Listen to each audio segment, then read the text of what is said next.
দোয়ার কোনো হাদিয়া হয় না। হাদিয়া আলাদা জিনিস, দোয়া আলাদা জিনিস। এই ভুল আমরা অনেকেই করি। হুজুর দোয়া করেন, সাথে একটা নোট ধরায় দিব আপনাকে। হাদিয়া দেওয়ারও নিয়ম জানে না, দোয়া চাওয়ার নিয়ম জানে না। দোয়া চাওয়ার নিয়ম কি? এক নম্বর তো আমি নিজে দোয়া করব, নিজের জন্য নিজে দোয়া করব, নিজের পরিবারের জন্য, সন্তানের জন্য আল্লাহর কাছে নিজে হাত উঠাবো, কান্না করব, দোয়া করব। এক নম্বরে নিজের দোয়া, এবং দোয়া অনুযায়ী নিজের জিন্দেগি পরিচালনা।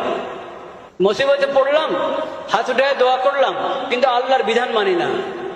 আল্লাহ তো দোয়ার বিধান দেওয়ার সময় বলেছেন, ওয়াইদা সাআলাকা ইবাদি আন্নী ফাইন্নী করিব উজিবু দাওয়াতাদ দাঈ ইযা দাআন ফালিয়াস্তাজিবু লি ওয়ালিয়ুমিনু বি লাআল্লাহুম ইয়ারশুদুন।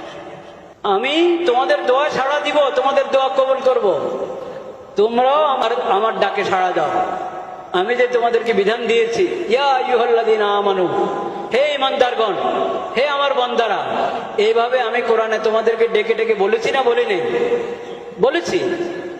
এই আমল করো এবং এই পাপ ছাড়ো, তোমরা আমার ডাকে সাড়া দাও। আমরাই খালি আল্লাহকে দোয়া করব আর আল্লাহ আমাদের দোয়া শুনতে থাকবেন। আল্লাহর ডাকে আমাদের সাড়া দিতে হবে না, নাউজুবিল্লাহ। এই একতরফা কারবার চলে না। নিজের দোয়া নিজে করতে হবে এবং আল্লাহর ডাকে সাড়া দিতে হবে। 3 নম্বরে হলো আপনি কারো কাছে দোয়া চাবেন, হুজুর আমার জন্য একটু দোয়া করেন, ভাই আমার জন্য একটু দোয়া করেন। আমাদের নবীজি সাল্লাল্লাহু আলাইহি ওয়াসাল্লাম দোয়া চেয়েছেন। ওমর রাদিয়াল্লাহু তাআলা উমরা যাচ্ছিলেন, সেই ঘটনা নবী সাল্লাল্লাহু আলাইহি ওয়াসাল্লাম বলেছেন, আমাকে তোমার দোয়া আমাকে স্মরণ রাখবে। এটা হলো দোয়ার বিষয়। হাদিয়া এটা সম্পূর্ণ আলাদা। হাদিয়া দিবেন, হাদিয়া মহব্বতের জন্য, ইকরাম হিসাবে দেওয়া হয় একজনকে, মহব্বতের দাবিতে। এটা সদকা না।